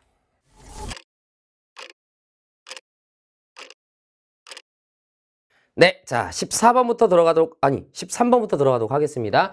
자, 13번 문제 이제 엘니뇨 라니냐 문제인데 이거 되게 중요해요. 알았지? 수능에서 굉장히 중요해요. 그리고 이 편차라는 말 항상 나오는 말이거든요. 엘니뇨 라니냐 문제에서 이 편차라는 말은 항상 문제 제시가 되긴 하는데 우리가 편차라는 말을 다시 한번 정의를 해보면 이 편차는 항상 관측값에서 뭐를 빼는 거냐면 평년값을 빼는 거야. 알겠지? 그래서 이런 겁니다. 자, 선생님이 동해바다에서 수온을 측정했더니 내가 가서 측정한 그날 동해바다의 수온이 뭐 예를 들어서 25도였어. 근데 동해바다는 원래 평상시 때 수온이 평균적으로 20도였어. 그러면 원래 평년 수온은 20도였는데 내가 관측했더니 25도가 나왔다는 얘기는 관측에서 평년을 뺐을 때 플러스 5가 된다는 얘기야. 이랬지. 이 말은 무슨 말이냐면 편차가 양의 값을 갖게 되면은 그 지점이 원래보다 수온이 높아진다는 것을 의미하는 거고, 그치? 음의 값을 갖게 되면 그 지점이 원래보다 수온이 낮은 상태라는 것을 반증하게 되는 거야. 자, 이해됐죠? 이거는 이제 수온 편차일 경우에 이렇게 되는 거고, 이 여러 가지 편차가 있어요. 시험 문제에서는 뭐 강수량 편차, 그죠? 뭐 해수면의 높이 편차, 여러 가지가 나오게 되는데 그거 다 원리는 마찬가지야. 알았지? 관측값에서 뭐를 뺀 거다? 평년값을 뺀 거야. 그죠? 그럼 엘니뇨라고 하는 것은 동태평양의 수온이 평상시보다 높아지는 거야? 수온이 낮아지는 거야? 높아지는 거야. 그리고 이 문제에서 조심해야 될 것은 동태평양인지 서태평양인지를 꼭 구분해 줘야 됩니다. 거기 13번 문제를 봤더니 동태평양이라고 돼 있어요. 그럼 동태평양의 수온이 높아지는 경우가 엘니뇨니까 지금 이 자료상에서 수온 편차가 양의 값을 갖고 있는 이 B가 바로 뭐가 된다? 엘니뇨가 된다는 것을 판단할 수가 있는 거야. 되게 중요한 문제야. 알았지? 그럼 여기는 뭐가 되겠어? 라니냐가 되겠지. 자, 이거 가지고 문제 접근해 보도록 하겠습니다. 자, A는 라니냐 시기다 라고 되어 있습니다. 맞네요. 자, 라니냐 시기 때는 무역풍이 세요. 엘니뇨 때는 무역풍이 약화된 거죠. 그래서 무역풍의 세기는 A보다 B일 때 강하다가 틀렸네요. A가 더 강해야 됩니다. A일 때가. 자, 그 다음에 동태평양 적도 부근 해역의 강수량은 A보다 B일 때 많다라고 되어 있는데, 자, B일 때가 엘니뇨고 동태평양 입장에서는 평상시보다 수온이 높아지기 때문에 강수량이 많아진다. 이렇게 정리를 했었죠? 맞는 겁니다. 정답은 4번이 정답. 이렇게 체크할 수가 있겠습니다. 자, 다음 문제 볼게요. 14번 문제입니다. 이제 감기 기운 때문에 이제 머리도 띵하네, 이제. 오늘 병원 좀 가야지. 안 되겠어. 이비인후과를 가야든가 뭐 가야지. 요즘 이비인후과가 굉장히 요즘에 그 뭐랄까 첨단 그 장비 뭐 이런 것도 되게 잘 돼 있더라고요. 이비인후과에서 거기서 조금 치료를 좀 받아야 되겠습니다. 그래서 빨리 목소리 회복을 해야죠. 자, 어쨌든 14번 보겠습니다. 자, 가하고 나가 나와 있는데 지금 이 그림에서 자, 여기 태평양입니다. 이 정도 해류의 명칭은 외워둬야 됩니다. 알았지? 태평양 쪽하고 그러니까 북방부 태평양 쪽, 남방부 태평양 쪽은 필수적으로 암기. 그 다음에 대서양의 북방부 쪽도 알아두면 좋습니다. 알았지? 알아두는 게 안전해요. 자, 이게 바로 뭐냐면 우리나라에 영향을 주는 난류 쿠로시오죠. 쿠로시오. 그 다음에 요거는 자, 이쪽에 캘리포니아를 따라서 흘러내리는 한류고요. 이거 이제 캘리포니아 해류죠. 캘리포니아. 그래서 다시 한번 정리하자면 쿠로시오 해류는 저위도에서 고위도로 가기 때문에 얘를 뭐라고 얘기한다고? 난류라고 얘기하고요. 얘는 고위도에서 저위도로 내려가기 때문에 얘를 우리가 뭐라고 얘기해? 한류라고 얘기하지. 그렇지. 그 다음 A 같은 경우가 뭐였지? 얘는 편서풍의 영향을 받아서 서에서 동쪽으로 이렇게 가는, 그치? 이쪽으로 가는, 왼쪽에서 오른쪽으로 가는 이 해류가 바로 뭐였냐면 북태평양 해류였습니다. 그치? 그리고 여기에서 기온은 없지만 여기서 이쪽으로 가는 이 해류가 바로 북적도 해류, 북적도 해류, 요게 적도 반류입니다. 알았지? 이것도 챙겨두시고 북적도 해류와 요 세 개의 해류가 합쳐지면서 북방부에 뭐를 만든다? 아열대 순환을 만든다라는 것도 다시 한번 챙겨두시기 바랍니다. 자, 근데 이 자료를 보자고요. 이 자료는 수온과 염분에 따라서 밀도를 결정하는 ST 다이어그램이라고 내가 얘기했었고요. 생각보다 굉장히 중요합니다. 이 문제가. 알았지? 이 내용이. 자, 근데 지금 보니까 지금 기억은 전반적으로 봤을 때 니은보다 수온이 더 높아요. 그치? 그리고 염분도 높습니다. 그럼 수온도 높고 염분도 높은 것은 한류야, 난류야? 난류지. 그러니까 얘가 바로 난류야. 그러니까 기억이 바로 난류인 B가 되는 거고, 니은이 한류인 뭐가 되는 거야? C가 되는 겁니다. 파란색 써줄까요? 자, 니은이 한류인 C가 된다. 이렇게 보시고요. 요거 생각보다 되게 잘 나오니까 꼭 정리를 해두셔야 됩니다. 자, 말로 할게요. 시간은 없으니까. 난류는 한류에 비해서 수온이 높고 염분도 높아. 용존 산소량은 더 낮아. 이렇게 정리를 해주시면 되겠습니다. 자, 됐어요. 자, 그래서 A해역에 흐르는 해류는 편서풍의 영향을 받는다. 맞고요. C해역의 표층수온과 염분 관측값은 니은이다. C가 니은이다. 맞네요. 수온이 일정할 때 염분이 증가하면 밀도는 감소한다. 자, 수온이 일정할 때. 수온이 일정하다고 치자. 자료 해석이야, 그냥. 즉, 그어. 뭐, 여기다 꼭 그어달 필요는 없지만, 선생님 30도에다 그냥 그은 거야. 얘가 일정할 때, 염분이 증가하면 이쪽으로 간다는 얘기잖아. 그럼 요 지점에서 일로 가는 거야, B가. 그럼 이게 등밀도선이니까 등밀도선에서 이쪽으로 이동한다는 얘기는 밀도가 어떻게 된다는 얘기야? 커진다는 얘기지. 그래서 우리가 ST 다이어그램에서 이쪽 대각선으로 가게 되면 밀도가 점점 커지는 거야. 로우가 커지는 거고, 이쪽 대각선으로 가면 밀도 로우가 어떻게 되는 거야? 작아진다. 이렇게 정리를 해주면 되겠지. 뭐 이렇게 풀어도 좋고. 상식선에서도 수온이 일정한 상태에서 염분이 높다는 얘기는 물의 밀도가 더 커질 수밖에 없는 거지. 소금물이 일반적인 물보다 어때요? 밀도가 크잖아. 그렇게 생각해도 좋습니다. 그래서 염분이 증가하면 밀도는 감소한다가 아니라 증가한다라고 해야 되는 거니까 틀렸네요. 정답은 기억과 니은 3번이 정답입니다. 됐죠? 자, 좋아요. 15번 문제 가볼게요. 오케이. 자, 15번 문제는 심층순환에 관련된 내용인데, 이 개정교과에서 이 심층순환이 생각보다 상당히 시험 문제가 많이 나올 가능성이 높아요. 알겠지? 그래서 이 심층순환이 우리가 세 가지가 있었잖아. 뭐가 있었어?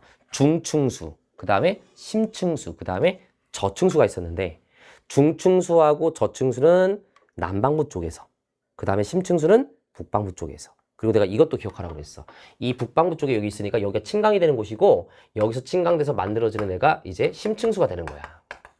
그리고 얘가 침강이 일어나는 이쪽이 바로 뭐냐면 그린란드. 알겠지? 그린란드.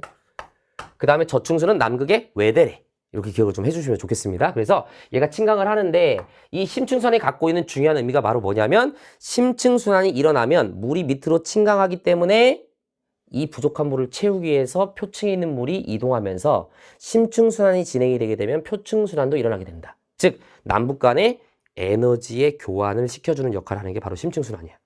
근데 이 심층순환이 어떤 원인 때문에 막히게 되면, 약화가 돼버리면 남북 간의 에너지 교환이 잘 일어나지 않는다라는 거 꼭 기억해 두시기 바랍니다. 되게 중요한 내용이니까. 알았지? 그래서 이거 간단히 모식도로 다시 한번 얘기해 주면, 됐지? 자, 여기 이제 물이 이렇게 있는데, 그지? 물이 이렇게 있는데, 이 물이, 자, 주변보다 밀도가 커지게 되면 수온이 낮거나 염분이 높은 밀도가 크겠지. 얘가 이제 침강해서 이렇게 가면, 여기 부족한 부분을 채우기 위해서 표층에 있는 물은 이쪽으로 간다 이거야. 그래서 심층순환은 표층순환을 만드는 역할을 하게 되는 거야. 이해됐지? 근데 이게 약화되면 얘도 약화되는 거야. 그럼 이쪽과 이쪽의 열교환이 차단되는 역할이 되기 때문에 남북 간의 어떤 에너지의 차이가 더 커지게 되는 이런 효과가 발생한다는 거 꼭 기억해 두시기 바랍니다. 됐죠? 자, 그래서 A역에서 표층 해수에 침강이 일어난다? 맞습니다. 유속은 대체로 표층 해류보다 심층 해류가 빠르겠니? 느리지. 수계잖아. 그러니까 심층순환은 수계라고 해서 매우 느린 속도로 조금씩 이동하는 게 바로 심층순환이야. 훨씬 더 느릴 수밖에 없어. 자, 이 순환은 저위도에서 고위도로 열 에너지를 수송한다. 맞죠? 자, 여기가 이제 고위도고 여기를 저위도라고 한다면 심층순환이 일어나면서 표층에 있는 따뜻한 물이 이쪽으로 가니까 저위도에 있는 물이 고위도로 열 수송을 해주게 되는 거야. 그래서 맞는 거. 정답은 기역과 디귿. 이렇게 좀 표시를 해주면 되겠습니다. 자, 드디어 이제 천체 문제가 이제 등장하기 시작하네요. 16번 보겠습니다. 별의 진화 단계, 주기혈성, 뭐 H활도 이런 내용이 되겠는데요. 자, 어렵지 않습니다. 그죠? 여러분들은 축복을 받았다라고 내가 이해를 했었나? 왜 축복이요? 원래 이전에 지구과학도 꿀지학이었지만 이번 이제 개정이 된 이제 수능 입장에서는 개정이 처음으로 된 거야. 그러니까 너희들 이제 교과 과정은 올해부터 개정된 걸 배웠겠지만 수능은 이제 내년부터 개정이 되는 건데 사실은 이제 지구학 1에서 천체 파트가 사실은 조금 뭐랄까요? 부담이 좀 있는 단원이었단 말이야. 킬러 문제가 많이 나오고. 근데 여러분들이 이제 배우는 이 교과 과정에서는 천체가 쉽다는 얘기는 아니야. 까다롭긴 하지만 기존의 원래 지구학 1에 있었던 천체보다는 좀 수월해지기 때문에 너희들 선배보다도 훨씬 더 쉽게 우리가 지구학 1에 접근할 수가 있어. 더 라이트해진 과목이라고 볼 수 있습니다. 그래서 천체를 너무 어렵게 생각할 필요는 없을 것 같아요. 됐죠? 자, 일단 이건 뭐냐면 자, 원시별, 주기혈성 쭉 가는데 얘는 딱 보니까 백색외성으로 끝나. 근데 얘는 중성자별, 조신성 폭발 이런 게 있네. 그럼 뭐야? 얘는 질량이 큰 별이지. 그래서 우리가 별의 진화 단계는 뭐에서 결정된다고요? Y 별의 초기 질량에 의해서 결정이 되는데 얘는 질량이 작은 별이라는 것을 알 수 있고 상대적으로 얘는 상대적으로 질량이 큰 별이다.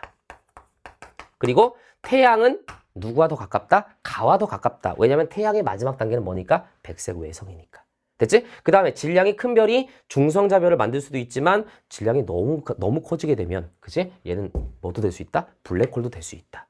근데 여러분들이 여기 공부할 때 조금 짜증이 날 수가 있는 게 뭐냐면 사실 꼼꼼히 공부하려고 하다 보면 태양 정도의 질량의 몇 배 이상은 뭐가 만들어지고 몇 배 이상은 뭐가 되고 이런 것들을 좀 어느 정도 알아두긴 해야 되거든요. 근데 사실 우리가 수능이라고 하는 혹은 이제 모의고사라고 하는 이런 부분에서 그렇게 막 명확하게 숫자를 정확히 외워서 푸는 문제가 나오지는 않아. 대략적으로 태양 정도의 질량, 태양보다 질량이 좀 더 큰 정도.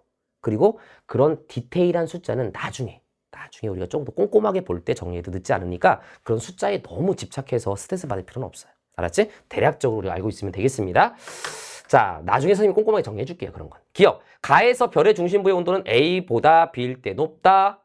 자, 지금 보면 원시별에서 중력 수축을 해가지고 그지? 점점점 온도가 높아지다가 주결성이 돼버리면 얘가 뭐가 되죠? 중심부에서 수소핵 융합 반응이 일어나는데 그지? 수소핵 융합 반응을 일으킬 수 있는 최소의 온도가 중심부의 온도가 얼마 K? 1000만 K라고 내가 얘기했었어요. 그지? 그러면 여기서 계속 온도가 높아지다가 1000만 K 도달했을 때 수소핵 융합 반응이 일어날 수가 있는 거야. 그러니까 계속 압축이 되면서 온도가 어떻게 되는 거야? 높아지는 거야. 그래서 A보다 B일 때 높다? 요거 맞는 겁니다. 그런데 내가 오늘 왜 이렇게 해설 강의에서 오랜만에 강의를 해서 그런가 욕심이 나서 그런가 자꾸 부가적인 얘기를 많이 해주는데 이런 거 잘 챙겨두면 되게 좋아요. 조심해야 될 것은 바로 거성입니다. 질문합니다. 얘들아 잘 대답해. 거성의 중심부의 온도가 더 높아? 주결성의 중심부의 온도가 더 높아? 주결성이라고 하면 틀린 거야. 알았지? 조심해야 될 것은 뭐냐면 표면 온도를 봤을 때는 거성보다 표면 온도는 주결성이 더 높아. 그지? 왜냐면 거성이 되면 붉은색의 별이 되는 거는 적색 거성이잖아. 붉은색은 온도가 높지 않은 편이란 말이야. 표면 온도는 거성이 주결성이 있을 때보다 더 어때? 낮은 건 맞지만 중심부의 온도는 거성이 더 높은 거야.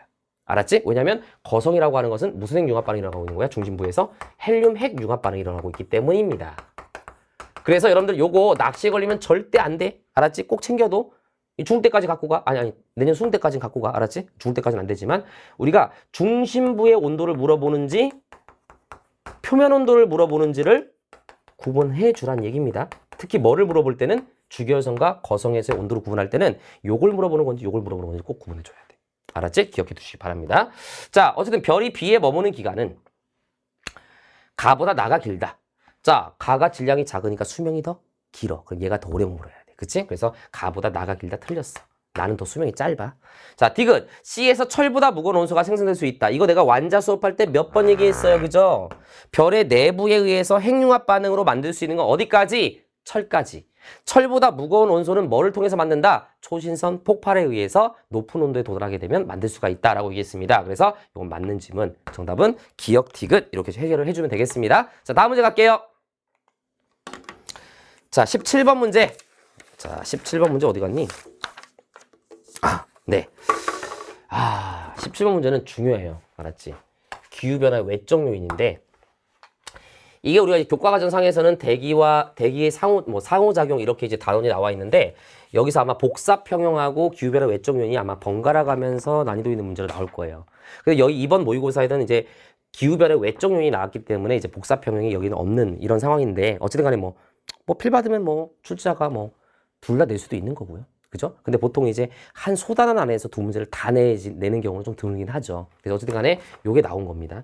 내가 이거 할 때 뭐라고 그랬어? 현재의 지구 상태가 이거고, 현재의 지구 상태에서 이미 따지고 들어가라 그랬어. 자, 다시 한번. 현재의 지구 상태에서는 근일점에 있을 때가 북방부가 축이 태양과 반대쪽으로 길어져 있기 때문에 북방부는 무슨 철? 겨울철. 남방부는 계절이 반대니까 무슨 철? 여름철. 됐지? 자, 그러면 원일점에 있을 때는 지구가 축이 태양 쪽을 향해 있기 때문에 태양 복사 에너지를 많이 받아. 그래서 북방부가 무슨 철? 여름철. 남반부는 무슨 철? 오히려 겨울철. 그리고 우리가 월을 얘기할 때는 북방부, 남반부를 같이 사용한다 그랬어요. 이거 조심해야 돼. 예를 들어서 야, 북방부가 여기 여름이니까 얘는 7월이야. 그럼 이 순간 남방부는 1월? 이렇게 하는 게 아니라고 그랬잖아. 여기는 북방부가 여름이니까 7월이고 지구가 원일점에 있을 때는 북방부, 남방부 모두 다 몇 월인 거야, 현재? 7월인 거야. 알았지? 이건 조심해야 되는 거야. 됐지? 그러니까 그럼 남방부는 선생님 7월인데 여름이에요? 내 말을 뭘로 들었어? 그렇다니까. 7월인데 여름이지. 알았지? 그럼 니네 뭐 대한민국에서 갑자기 뭐 호주로 여행 갔는데 갑자기 달력이 바뀌냐? 그럴 일 없잖아. 그러니까 같은 7월. 여기는 북방부가 겨울이니까 1월. 그러니까 남방부는 여름일 때가 1월. 이건 꼭 기억해 두세요. 알았지? 이렇게 보시면 되겠습니다. 자, 그럼 여기서 이제 연교차를 따져보자. 연교차는 어떻게 따지면 돼? 자, 지금 원일점과 근일점이 있다는 얘기는 지구의 공전궤도면도 타원궤도고 20률이 발생한다는 얘기고, 원일점은 태양과의 거리가 가장 멀 때를 원일점이라고 얘기하잖아. 근데 여름인데 북방부는 여름인데 태양과의 거리가 멀어. 자, 근일점일 때는 가까운데 겨울이야. 그럼 생각해봐. 겨울인데 태양과의 거리가 좀 가까우면 좀 따뜻한 겨울. 여름인데 태양과의가 멀면 약간 시원한 여름. 뭐 어떤 애들 추운 여름이네. 추운 여름이 어딨냐? 시원한 여름. 아니 미안. 그렇지. 시원한 여름. 됐지? 그래서 현재 북방부는 연교차가 어떤 편이다? 작은 편이다라는 정도는 암기해 두길 추천합니다. 알았지? 현재의 지구 상태. 남방부는 연교차가 어떤 상태다? 큰 상태다. 이렇게 정리를 하면서 문제 들어갈게요. 이 문제 조건을 잘 보면요. 세 가지 기후변화의 외적 요인이 있었죠. 세차운동, 자전축의 기울기 변화, 마지막 하나가 20률 변화인데 세차 운동은 여기서 고려하지 말라 그랬어. 왜냐하면 문제 조건에서 자전축의 경사각과 20률 이하의 조건은 고려하지 않는다고 했으니까 뭐 13,000년 후에 얘가 축이 이쪽 방향으로 가는 것은 생각하지 말란 얘기야. 두 가지만 보는 거야. 됐지? 기억할게요. 현재 지구가 원일점에 위치할 때 북방부는 여름이다. 원일점에 있을 때 북방부는 여름 맞아요. 자, 그 다음에 자, 니은 근일점에서 지구 전체가 받는 태양 복사의 에너지 양은 B보다 A가 많다. 자, 얘들아. 이거 잘 봐야 되는데 지구 전체가 받는 태양 복사 에너지 양이래요. 그러면 자전축의 경사각이 조금 더 길어져 있던 덜 길어져 있던 지구 전체가 받는 양은 변함이 없어. 그럼 뭐에 의해서만 결정되는 거야? 지구 전체가 받는 태양 복사 에너지 양은 태양과 지구의 거리에 의해서만 결정되는 거야. 축이 여기 축이 여기서 이렇게 됐다고 해서 뭐 전체가 받는 양이 달라지냐? 특정 위도에서 받는 양은 달라지지만 지구 전체가 받는 양은 똑같아. 왜? 지구를 태양빛이 전부 다 덮으니까 축이 이렇게 좀 더 기울어져 있든 상관없다고. 중요한 건 태양과 지구의 거리란 말이야. 이게 가까우면 많이 받는 거고 여기 멀면 적게 받게 되는 거야. 됐지? 그래서 이 니은 선제는 20률을 물어보는 거야. 쉽게 얘기하면. B하고 A를 봐봐. B는 여기 있고 A는 여기 있어. 그치? 그 20률이 누가 더 커? A가 더 커. 그치? 그럼 이게 어떻게 되는 거냐면 근일점에 살고 있으니까 여기다가 선생님이 20률을 더 표현해 볼게. 자, A는 20률이 더 크니까 B가 만약에 현재하고 똑같은 지금 이런 20률을 갖고 있다고 했을 때 A는 B 또는 현재보다 20률이 큰 상태니까 근일점의 거리는 더 가까워지고 원일점의 거리는 더 멀어질 거란 말이야. 타원이 더 찌그러지니까. 그래서 그리면 이런 식으로 그림이 그려질 수가 있겠지. 이런 식으로. 20률이 더 커진다는 얘기는 더 타원이 찌그러진다는 얘기고 근일점의 거리는 더 많이 가까워지는 거고 원일점의 거리는 더 많이 어떻게 되는 거야? 멀어지는 개념으로 우리가 이해를 할 수가 있겠지. 그럼 근일점 입장에서만 봤을 때는 A일 때가 태양과의 거리가 더 어떻게 돼? 가까워지는 거니까 지구 전체가 받는 태양 복사 영향은 더 많아질 수밖에 없다. 이렇게 된다는 얘기야. 그래서 이거는 B보다 A가 많다. B보다 A가 많다. 맞는 선지로 보시면 되겠습니다. 우리나라에서 기온의 연교차는 현재보다 B가 작다. 기온의 연교차. 지금 보니까 20률은 똑같아요. 근데 얘는 자전축의 기울기가 경사각이 20인데 현재는 더 커요. 그럼 볼 거 없지. 자전축의 경사각이 클수록 연교차는 커지고 작을수록 연교차는 줄어들어. 그러니까 B가 작다. 이 말은 맞는 선지로 보시면 되겠습니다. 정답은 5번이네요. 자, 18번 문제 가겠습니다. 자, HR도 문제죠? 자, HR도 문제인데, 자, HR도라고 하는 것은 일단 한번 써볼까요? 자, HR도. 헤르츠스프렁하고 러셀도라고 하는데, X축은 온도 혹은 분광형. 그죠? 스펙트럼형이 나와 있고, Y축은 광도 혹은 절대 등급이 나와 있는데, 지금 여기 C에 들어가는 애가 주결성이란 말이야. 그지? 주결성이지. 근데 이거부터 먼저 정리를 해야 돼. 같은 주결성끼리는 질량이 큰 별일수록 표면 온도도 높고 그 다음에 광도가 크지. 그치? 수명은 짧지만.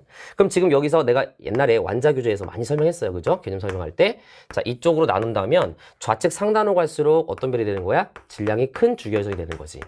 그러므로 이쪽으로 갈수록 표면 온도가 어떻게 되는 거야? 높아지는 거야. 그리고 광도도 커지는 거야. 그지?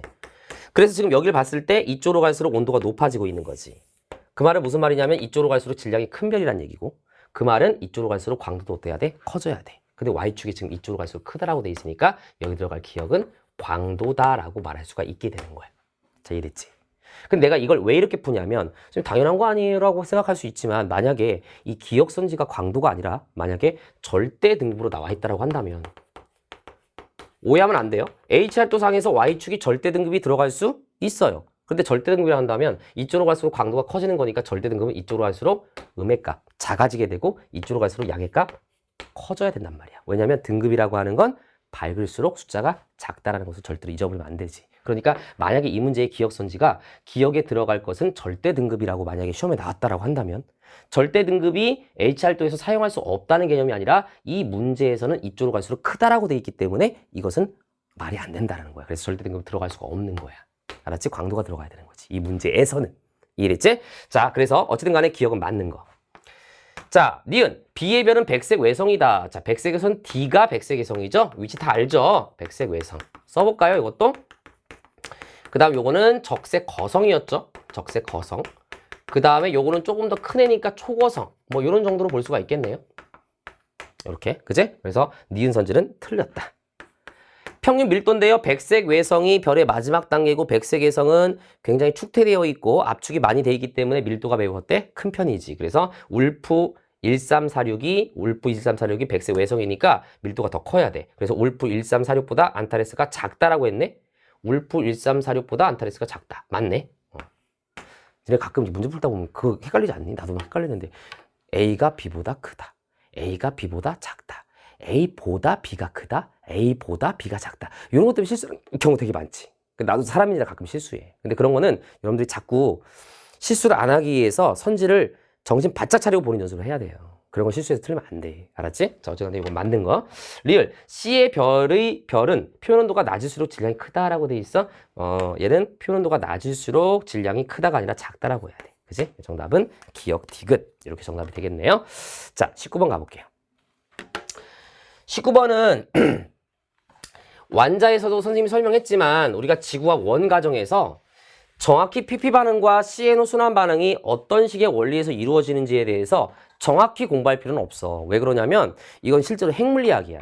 여러분들 정확히 배우려면 막 베타 분기라든가 전자 포획 막 이런 것들을 배워야 되는데 그렇게까지 공부할 필요는 없고 우리는 딱 지구학 원 과정에서 딱 그림이 나왔을 때 뭐가 PP 반응이고 뭐가 CNO 순환 반응이지만 결정해 놓으면 되거든요. 지금 봤을 때 얘 뭐 C 있고 N 있고 뭐 이렇게 있네. 그럼 이거 CNO 순환 반응이야. 얘가 정확히 어떤 원리에 대해서 이렇게 순환이 되는지를 배우는 것은 굉장히 어려운 내용이란 말이지. 그럼 얘가 무슨 반응이야? PP 반응이야. 근데 이 PP 반응에 대해서는 조금 선생님이 잠깐 한번 얘기를 해볼게. PP 반응은요, 이렇게 되는 거야. 요 정도는 좀 알고 있으면 도움이 돼. 수소 하나가 결합을 해. 그럼 수소는 상대적 질량 1이지. 1이 결합해서 질량 2인 중수소가 되는 거야. 이걸 중수소라고 얘기하지. 이 수소가 돼. 그 다음에 얘가 또 수소 질량 1짜리랑 결합을 해. 그럼 질량이 얼마가 돼? 3이 되지. 그래서 질량이 3이 되는데 이때부터 헬륨이 되는 거야. 알겠지? 우리가 일반적으로 얘기하는 헬륨은 질량 4짜리 헬륨이지만 여기서 불완전한 3짜리 헬륨이 만들어져. 그래서 이 과정이 2세트가 진행이 되는 거야. 그럼 질량 3짜리 헬륨이 결합을 하지? 여기 결합을 해. 그래서 얘네들이 결합을 해서 수소 하나하나는 빠져나가고 질량 4짜리 헬륨이 완성이 되는 이런 상황이 되는 거야. 이해됐지? 무슨 말인지? 그래서 이때 사실은요. 반응에 참여하는 수소는 여기 3이 있고 여기 3이 있으니까 6개의 수소가 반응에 참여해서 2개는 나가고 하나의 헬륨이 완성이 되는 거지. 근데 우리가 이제 쉽게 설명할 때는 자, 이렇게 얘기하는 거지. 결국은 반응에 참여하는 걸 빼고 수소 4개가 하나의 헬륨으로 되는 거야, 결과적으로. 그지? 반응에 참여한 2개의 수소는 빼놓고 생각할 때 이때 4개의 수소를 더한 질량이 헬륨 하나가 됐을 때보다 약간 질량이 더 크단 말이지. 그럼 여기서 질량 결손이 오지. 그래서 우리가 뭐라고 정했었지? 에너지는 mc 제곱이라고 하는 이 공식, 아인슈타인의 에너지 등가 원칙에 의해서 이때 m이 그냥 m이 아니라 무슨 m이죠? 델타 m이죠. 그치? 질량 결손. 그래서 수소 4개가 결합을 해서 헬륨 하나를 만드는데 얘는 정확히 4인데 예를 들어서 얘는 3.9 얼마 이렇게 나온단 말이야. 질량 결손만큼 에너지가 만들어지는 게 바로 PV 반응이다. 요 정도로 우리가 좀 알고 있으면 좋다는 얘기지. 됐어요? 자, 선지 볼게요. 가에서 수소 원자핵 4개의 질량의 합은 헬륨 원자핵 1개의 질량보다 크다. 맞습니다. 방금 얘기한 거야. 자, 니은 선지. 나에서 탄소 원자핵은 촉매로 작용한다 라고 되어 있어요. 나에서 탄소 원자핵은 촉매. CNO 순환 반응이니까 촉매 맞아요. 디귿. 현재 태양은 PP 반응이 더 우세하지. 그지? 가보다 나가 우세한 게 아니라 가가 더 우수해. 그래서 이게 틀렸어. 정답은 3번이야. 조심해야 될 것은 태양 정도의 질량을 갖는 별. 우리 태양은 PP 반응이 우세하지만 CNO 반응도 조금은 있어. 알았지? 그래서 PP 반응이 우세하다라는 표현을 쓰게 되는 거야. 정답은 3번입니다. 마지막 20번 문제. 자, 볼게요. 자, 20번 문제는 여러분들이 아마도 이제 천체 쪽을 공부하는 지구학 원을 공부하는 학생들 입장에서는 이 부분이 조금 낯설면 조금 문제가 잘 안 풀릴 수가 있거든요. 이 개념을 좀 정확히 이해를 해야 되는데 몇 가지 선생님이 우리가 배웠던 공식을 좀 한번 써볼게요. 일단 뭐가 있냐면 슈테판 볼츠만의 법칙이라는 게 있었지. 슈볼 법칙. 이게 뭐였어요? 에너지라고 하는 것은. 그지? 에너지는 시그마 T의 4제곱이다. 이게 슈테판 볼츠만의 법칙이야. 그지? 자, 이때 중요한 것은 이 슈테판 볼츠만의 법칙은 단위 면적이야. 알았지? 단위 면적당 에너지를 얘기하는 거야. 자, 예를 들어서 태양 전체에서 나오는 에너지는 광도고 태양의 단위 면적당 단위 시간 동안에 나오는 에너지를 우리는 뭐라고 얘기해? 시그마 T의 4제곱이라고 말할 수가 있어. 됐죠? 그럼 여기서 이제 우리가 알 수 있는 사실은 첫 번째, 이걸 가지고 광도를 식으로 정리했었지. 방금 얘기했지만 광도는 별 전체에서 나오는 에너지이기 때문에 요 시그마 T의 4제곱에다가 별에 뭐를 곱해줘? 표면적을 곱해줘야 돼. 그래서 광도는 L이라고 쓰고 공식이 어떻게 됐었지? 4파이 R의 제곱에다가 시그마 T의 4제곱. 이게 광도 공식이었지. 꼭 기억해둬야 돼. 알았지? 그 다음에 우리가 또 배운 것 중에 뭐가 있었냐면 이런 거 있었지. 빈의 변이 법칙. 빈의 변이 법칙. 이건 무슨 법칙이었지? 최대 파장. 그지? 람다 맥스라고 얘기하죠. 그 별에서 나오는 에너지 중에서 가장 많은 부분을 차지하고 있는 최대 파장 에너지는 얘들아 뭐에 비례한다? 온도에 반비례한다. 그래서 T분의 상수를 이용해서 T분의 A로 표현했었지. 이게 빈의 변이 법칙이었지. 됐어요? 자, 요걸 기본적으로 갖고서 우리가 가야 되는데 조심해야 될 것은 뭐냐면 이런 겁니다. 2개의 별이 있는데 A별과 B별이 있어요. 예를 들어서 A별의 온도가 높아. A별의 온도가 높으면 온도가 높으니까 최대 파장 어때? 짧아. 그치? 그럼 A가 B보다 온도가 높다는 얘기는 온도가 높다는 얘기니까 에너지는 단위 면적당 에너지가 더 어때? 세. 그럼 A가 B보다 온도가 높으니까 최대 파장도 더 짧고 그 다음에 단위 면적당 에너지도 더 세. 그러나 그렇다고 해서 A가 B보다 광도도 더 커라고 말할 순 없다. 왜냐하면 온도에 의해서만 광도가 결정되는 게 아니라 그 별의 크기에 의해서도 광도는 영향을 받기 때문이다. 이렇게 정리를 해줘야 되는 거지. 그래서 가장 쉽게 이해할 수 있는 게 뭐였어요? 거성이 있는데, 그지? 주기여성하고 거성을 비교해보면 주기여성일 때보다 거성일 때가 표면 온도는 더 낮지만 크기가 매우 크기 때문에 광도는 더 크다. 이렇게 정리할 수가 있었던 거죠. 자, 요거 가지고 문제 가겠습니다. 기억.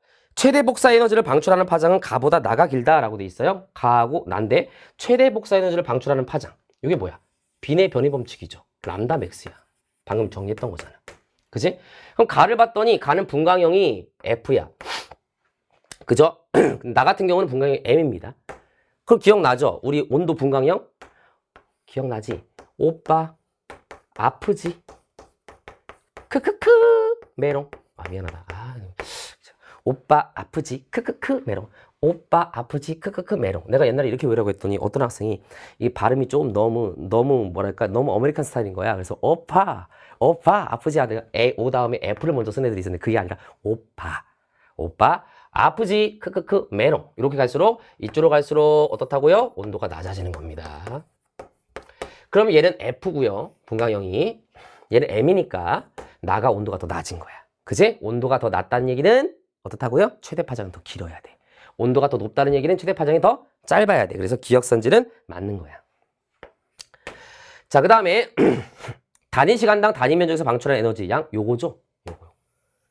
단위 시간당 단위 면적이야. 알았지? 광도가 아니란 말이야, 이거는. 광도는 별 전체잖아. 자, 요거는 에너지는 온도의 4제곱에 의해서 결정되지. 그러니까 가보다 다가 많다라고 되는데 다는 보니까 A형이야. 그죠? A형은 더 여기 있으니까 더 온도가 어떤 거야? 높은 거지. 온도가 높으니까 단위 면적당 에너지도 더 어때야 돼? 세야 돼. 그래서 이것도 맞는 거야. 디귿선지 반지름은 나보다 가가 크다라고 되어 있습니다. 자, 이거 조심해야 되지. 나하고 다를 보는데 나는 다보다 온도가 낮아. 나는 다보다 온도가 낮아. 근데 절대 등급이 더 작다는 얘기는 광도가 더 크다는 얘기야. 조심해야지. 됐지? 그럼 나는 다보다 온도가 더 낮은데 광도가 더 커. 절대 등급이 작으니까. 그럼 얘가 작은데 왜 얘가 크지? 얘가 너무 크기 때문이지. 이 얘기지. 크기는 누가 더 큰 거야? 반지름은 얘가 더 큰 거야. 그래서 나보다 다가 크다 틀렸어. 나가 더 크다라고 해야 돼. 알았지? 그래서 여러분들이 이번 문제는 좀 평이하게 나왔지만 여러분들이 내년에 이제 지구학 1을 선택하고 여러분들 지구학을 수능을 본격적으로 공부하기 위해서는 천체 부분에서는 요 20번에 나왔던 요런 내용들이 굉장히 좀 중요하게 문제 나올 가능성이 되게 높아. 그리고 여기엔 실리지 않았지만 허블의 법칙이라든가 이런 부분도 굉장히 우주론 이런 부분도 굉장히 중요한 단어로 접근이 될 겁니다. 그래서 여러분들 선생님이 되게 자세하게 설명을 했거든요. 사실은 문제 난이도에 비해서. 그 이유는 뭐냐면 여러분들 이 문제의 해설 강의를 듣는다는 얘기는 단순히 내가 몇 점을 나왔고 틀린 거에 대해서만 체크하자는 의미가 아니었고 내가 배웠던 것들을 한 번 더 정리하고 싶다라는 생각이 드는 학생들이 있을 것 같아서 선생님이 좀 비교적 기본적인 개념을 설명을 해가면서 하다 보니까 강의 그 시간이 런타임이 좀 많이 길어졌습니다. 그래도 정리해놓고 여러분들 수능에 공부를 시작하면 훨씬 더 많이 도움이 될 거고요. 우리 수능 강의에서 만나도록 합시다. 알겠죠? 자, 수고 많이 하셨습니다.